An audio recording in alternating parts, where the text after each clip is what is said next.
بسم اللہ الرحمن الرحیم۔ ناظرین، رموز رمضان۔ قل یا عبادی الذین اسرفوا علی انفسہم لا تقنطوا من رحمت اللہ ان اللہ یغفر الذنوب جمیعا۔ آپ اس آیت سے سمجھ گئے ہوں گے کہ آج کے پروگرام کا موضوع استغفار ہے، توبہ۔ اے میرے وہ بندو جن سے خود اپنی جانوں پہ ظلم ہوا ہے، لا تقنطوا من رحمت اللہ، ان سے یہ کہہ دیجئے کہ اللہ کی رحمت سے مایوس مت ہوں۔ اللہ تعالی سب گناہوں کو بخشنے والا ہے۔ استغفار کوئی ان دنوں سے بھی ایک تعلق ہے، کیونکہ رمضان کا یہ جو درمیانی حصہ ہے، جیسے پہلے کو اولہ رحمتن کہا گیا، اوسطہ مغفرتن، یہ استغفار اور مغفرت کا دہاکہ ہے جو 10 دن ہم گزار رہے ہیں۔ تو اس طرح ان دنوں سے بھی اس موضوع کو ایک مناسبت ہے۔ ناظرین، کل بنی آدم خطاؤن خیر الخطائین التوابون۔ حضور علیہ الصلوۃ والسلام ارشاد فرماتے ہیں کہ سب بنی آدم، سب انسان گناہ گار ہیں، خطا کار ہیں، لیکن اچھے خطا کار وہ ہیں جو معافی مانگ لیتے ہیں، جو رجوع کرتے ہیں اس کی طرف۔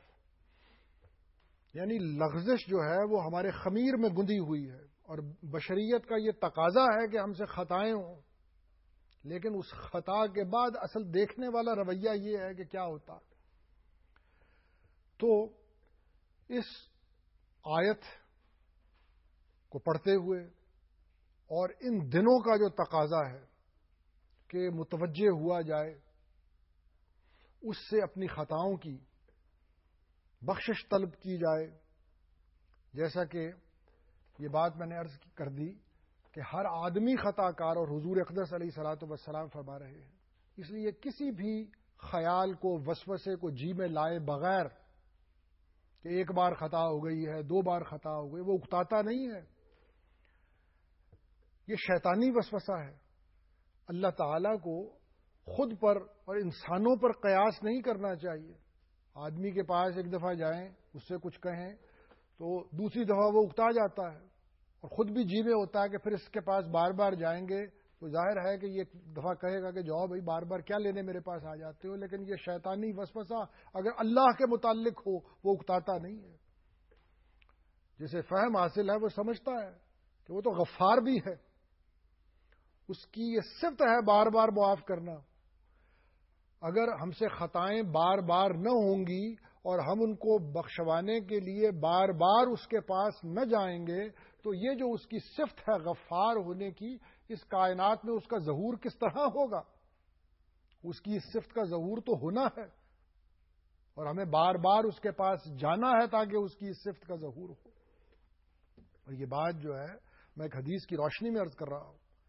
حضور علیہ الصلوۃ والسلام نے فرمایا کہ لو لم تذنبوا لذهب اللہ بکم ولجاء بقوم یذنبون فیستغفرون اللہ فیغفر لهم۔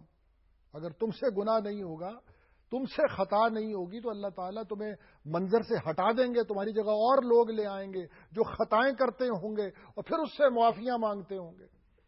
آپ نے ملاحظہ فرمایا اس کی صفت جو ہے غفار ہونے کی، اس کا ظہور تو لازم ہونا ہے اس کائنات میں۔ وہ ایسے لوگ لے آئے گا جو خطائیں کرتے ہوں گے، پھر اس سے بخشش چاہتے ہوں گے، اور وہ ان کے گناہوں کو معاف کرتا ہوگا۔ تو یہ جو معافی ہے، اس میں شیطان بھی وسوسہ ڈال دیتا ہے کہ کہاں چلے ہو بھائی، بار بار وہ تو اکتا جائے گا۔ ایک بار معاف کرنا، پھر آدمی سے وہ خطا ہو جائے، پھر دوسری بار معافی مانگ لے، وہ خطا بار بار ہوتی ہے، تو شیطان یہ کہتا بھی بار بار اس کے پاس جاؤ گے، اس کے دروازے پہ جاؤ گے۔ وہ خود یہ کہتا ہے، اور حضور اقدس علیہ الصلوۃ والسلام فرماتے ہیں کہ اللہ تعالیٰ یہ فرماتے ہیں کہ تم صبح و شام خطائیں کرتے ہو اور میں سب گناہوں کو بخشتا ہوں، پس جب خطا کرتے ہو فاستغفرونی، مجھ سے بخشش مانگا کرو، اغفر لکم، میں تمہارے گناہوں کو معاف کروں گا. یہ شیطانی وسوسہ کہ ایک بار 2 بار پھر 5 بار بھی وہاں جائیں، پھر 20 بار بھی وہاں جائیں. اور دیکھیے تو صحیح اس کی بارگاہ سے صدا کیا آ رہی ہے. اس کے دروازے سے تو پکارا یہ جا رہا ہے کہ بازا بازا، ہر آنچ ہستی بازا، گر کافرو گبرو بت پرستی بازا، این درگاہ ماں درگاہ نومیدی نیست، 100 بار اگر توبہ شکستی بازا. لوٹ کے آ جا، لوٹ کے آ جا، تو جو کوئی بھی ہے، تو کافر ہے، آتش پرست ہے، بت پرست ہے، پھر بھی لوٹا. این درگاہ ماں درگاہ نومیدی نیست، ہمارا جو دروازہ ہے یہاں پہ آنے والوں کو مایوس نہیں لوٹایا جاتا. تو نے اگر 100 بار توبہ کر کے توڑ دی ہے، پھر بھی واپس آ جا، ہم تیرے منتظر بیٹھے. 100 بار اگر توبہ شکستی بازا، اور پھر بھی واپس آ جا. یہ وسوسہ شیطانی جس کو میں عرض کر رہا ہوں، وہ یہ کہہ رہا ہے کہ 1 بار 10 بار 50 بار ہم تمہارا انتظار کر رہے ہیں. اور یہ سمجھنا کہ صرف صغیرہ گناہوں کو معاف کرتا ہے، یہ بھی غلط فہمی ہے. ان اللہ یغفر الذنوب جمیعا، صغیرہ کو بھی معاف کرتا ہے، کبیرہ کو بھی معاف کرتا ہے. تو ان دنوں میں ان سب وسوسوں کو جھٹک کر اس کی طرف متوجہ ہو جانا استغفار کے لیے. یہ جو استغفار بہت بڑا وظیفہ ہے ناظرین. سب انبیاء استغفار کیا کرتے تھے. قرآن مجید کے 30 پارے اٹھا کے دیکھ لیجئے. حضرت آدم ربنا ظلمنا انفسنا وان لم تغفر لنا وترحمنا لنکونن من الخاسرین. حضرت آدم استغفار، اور حضور اقدس علیہ الصلاۃ والسلام تک سب پیغمبر آپ فرماتے ہیں کہ میں دن میں 70 بار توبہ کرتا ہوں. حدیث کی کتابوں میں لکھا ہوا. یہ الگ مسئلہ ہے کہ پیغمبر توبہ استغفار کیوں کیا کرتے تھے، کیونکہ پیغمبروں کی عصمت تو ایک مسلمہ مسئلہ ہے، لیکن ان کی استغفار وہ گناہوں سے نہیں ہوتی، کیونکہ پیغمبر کو اللہ تعالیٰ کی معرفت، اس کی عظمت کی معرفت سب سے زیادہ ہوتی ہے. پیغمبر کی استغفار یہ ہوتی ہے کہ یا اللہ تیری جو بندگی کا حق تھا وہ حق مجھ سے ادا نہ ہو سکا ہے، میں اس لیے تجھ سے معافی چاہتا ہوں. ما عبدنا حق کا عبادت کا، ہم سے تیری عبادت کا حق ادا نہ ہو سکا، اس لیے معافی مانگتے ہیں. پیغمبر اس لیے معافی مانگا کرتے تھے. اور جن کا قدم سیدھے راستے پر ہے، جو قرآن مجید بتاتا ہے صحابہ کرام کے بارے میں، وہ بالاسحار ہم یستغفرون، کہ ساری ساری رات اس کے حضور کھڑے رہتے ہیں اور ساری ساری رات اس کی بندگی میں لگے رہتے ہیں، لیکن صبح جب پاؤں پھٹتی ہے ہم یستغفرون، سب معافیاں مانگ رہے ہوتے ہیں کہ ہم سے تیری بندگی کا حق ادا نہیں ہو سکا. حق تو یہ ہے کہ حق ادا نہ ہوا، سب پہ یہ کیفیت طاری ہوتی ہے. وہ آدمی یاد رکھیے کم ظرف ہے، جیسے اللہ تعالیٰ کچھ توفیق دے دیتے ہیں اور اس کا ظرف چھلکنے لگتا ہے، اس کی چال بدلنے لگتی ہے کہ میں تو بہت ولی اللہ ہو گیا. یہ دیکھو اس راستے پہ چلنے والوں پہ کیا کیفیت، وبالاسحار ہم یستغفرون. یہ بہت بڑا وظیفہ، جیسے میں نے عرض کیا، استغفار، اس کے روحانی فائدے، اس کے مادی فائدے.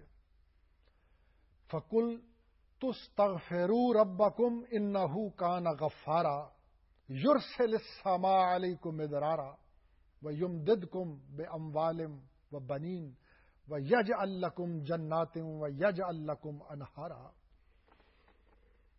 کہ پس میں نے تم سے کہہ دیا، حضرت نوح، پس میں نے تم سے کہہ دیا کہ وہ جو تمہارا رب ہے وہ بہت بخشنے والا ہے، تم اس سے بخشش چاہو. فَقُلْ تُسْتَغْفِرُوا رَبَّكُمْ، اپنے رب سے اپنے گناہوں کی معافی مانگو، وہ بہت معاف کرنے والا ہے.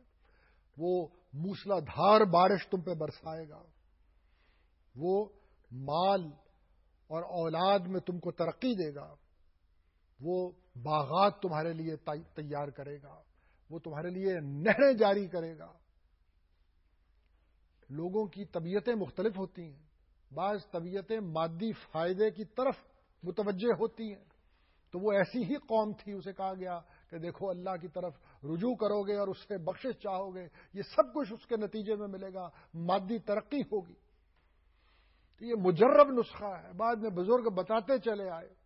حسن بصری کتاب میں ہم نے پڑھا کہ ان کے پاس ایک آدمی آیا اور اس نے آ کے تنگ دستی کی شکایت کی، آپ نے کہا کہ استغفار کرو۔ ایک دوسرا آدمی آیا، اس نے اولاد کی کمی کی شکایت کی، آپ نے کہا کہ استغفار کرو۔ ایک اور آدمی آیا، اس نے کہا کہ آمدنی کم ہے اور خشک سالی ہے، آپ نے کہا کہ استغفار کیا کرو۔ پاس بیٹھے ہوئے لوگ حیران ہوئے، پوچھا کہ مختلف لوگ مسائل لے کے آئے، آپ نے سب کو یہی کہہ دیا استغفار کیا کرو۔ حسن بصری نے یہی آیت پڑھی کہ دیکھو قرآن مجید میں نے یہ نسخہ وہیں سے لیا ہے، یہی لکھا ہوا ہے کہ استغفار مادی فائدہ بے تحاشا ہوتا ہے اس کا، اور جیسا میں نے عرض کیا کہ روحانی فائدہ۔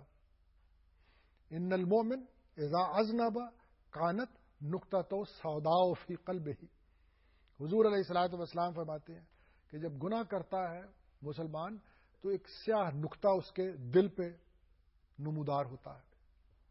وَإِن تَابَ وَاسْتَغْفَرَ سُقِلَ قَلْبُهُ، اگر معافی مانگ لے تو یہ جو دل ہے یہ صاف مانج دیا جاتا ہے، صاف کر دیا جاتا ہے۔ لیکن اگر گناہ کرتا رہے تو وہ جو سیاہ نقطہ ہے وہ بڑھتا چلا جاتا ہے، یہاں تک کہ سارا دل جل کے کوئلہ ہو جاتا ہے۔ کلا بل راننا علی قلوبہم، جو قرآن مجید میں زنگ لکھا ہوا ہے وہ یہی زنگ تو ہے کہ ان کے دل زنگ خوردہ ہو گئے ان کی کرتوتوں اور ان کے اعمال کی وجہ سے۔ تو اس کا روحانی فائدہ کہ جو دل ہے، جو روح ہے، یہ صاف ہوتی ہے استغفار سے۔ اور ناظرین، جیسا میں نے شروع میں عرض کیا کہ اوسطہ مغفرۃ، کہ ان دنوں سے استغفار کو ایک خاص تعلق ہے۔ میں ایک اور بات کرتا ہوں جس پہ اس پروگرام کو ختم کروں گا کہ کیا تعلق استغفار کا رمضان المبارک کے ساتھ ہے۔ حضور اقدس علیہ الصلوۃ والسلام ایک دن تشریف لائے ممبر کے قریب، اور آپ نے صحابہ سے کہا کہ احضر الممبر، ممبر کے قریب ہو جاؤ سب، اور آپ ممبر پہ چڑھنے لگے۔ پہلے پائے پہ قدم رکھا، فرمایا آمین، دوسرے پائے پہ قدم رکھا، پھر فرمایا آمین، پھر تیسرے پائے پہ فرمایا آمین۔ واز کے بعد صحابہ نے عرض کیا کہ یہ جو معاملہ آج ہوا آمین والا، اس سے پہلے تو کبھی نہیں ہوا۔ حضور علیہ الصلوۃ والسلام نے صحابہ کو بتایا کہ جب میں ممبر پہ چڑھ رہا تھا تو جبرائیل امی آ گئے تھے، اور تین باتیں انہوں نے کہیں۔ ایک بات انہوں نے یہ کہی کہ باؤدا من ادرک ابویہ عند الکبر فلم یدخلاه الجنہ، اللہ تعالی کی رحمت سے دور ہوا وہ شخص کہ جس نے اپنے والدین کو بڑھاپے کی حالت میں پایا اور پھر وہ والدین اس کو جنت میں داخل نہ کروا سکے، یعنی اس نے ان کی خدمت نہیں کی، اس نے سلوک نہیں کیا، ان کو راضی نہیں کیا کہ وہ دعا دیتے اور اللہ تعالیٰ اس شخص کو جنت میں داخل کر دیتے۔ اللہ تعالیٰ کی رحمت سے دور ہو ایسا شخص۔ آپ علیہ الصلوۃ والسلام فرماتے ہیں کہ میں نے اس بد دعا پر آمین کہا کہ یا اللہ قبول کرنا۔ دوسری بات یہ کہی کہ من ذکرت عندہ فلم یصلی علیک باؤدا، اللہ تعالیٰ کی رحمت سے دور ہوا وہ شخص، جبرائیل امی نے کہا کہ جس کے سامنے آپ کا ذکر کیا گیا، یعنی اس محسن اعظم کا ذکر کیا گیا، اور اس شخص کو توفیق نہ ہوئی کہ درود شریف پڑھ دیتا، اپنی زبان کو جنبش دے دیتا۔ حضور صلی اللہ علیہ وسلم فرماتے ہیں کہ میں نے پھر آمین کہا کہ یا اللہ قبول کرنا اس بد دعا کو بھی۔ تیسری بات جس کا تعلق ہے اس پروگرام کے ساتھ، اس مہینے کے ساتھ، جبرائیل امی نے کہا کہ باؤدا من ادرک رمضان فلم یغفر لہ، اللہ تعالیٰ کی رحمت سے دور ہوا وہ شخص کہ جس نے اس مہینے کو پایا، رمضان کو پایا، اور پھر اپنے گناہوں کو معاف نہ کروا سکا۔ حضور علیہ الصلوۃ والسلام فرماتے ہیں میں نے پھر آمین کہا کہ یا اللہ قبول کر۔ ناظرین، تصور کیجئے کہ جبرائیل امی جیسا مقرب بارگاہ الہی فرشتہ بد دعا کر رہا ہے اور سرور کونین اس بد دعا پر آمین کہہ رہے ہیں۔ کس قدر سخت بد دعا ہے یہ۔ اللہ تعالیٰ کی رحمت سے دور ہوا وہ شخص کہ جس نے رمضان کے مہینے کو پایا اور پھر اپنے گناہوں کو معاف نہ کروا سکا۔ وآخر دعوانا الحمدللہ رب العالمین۔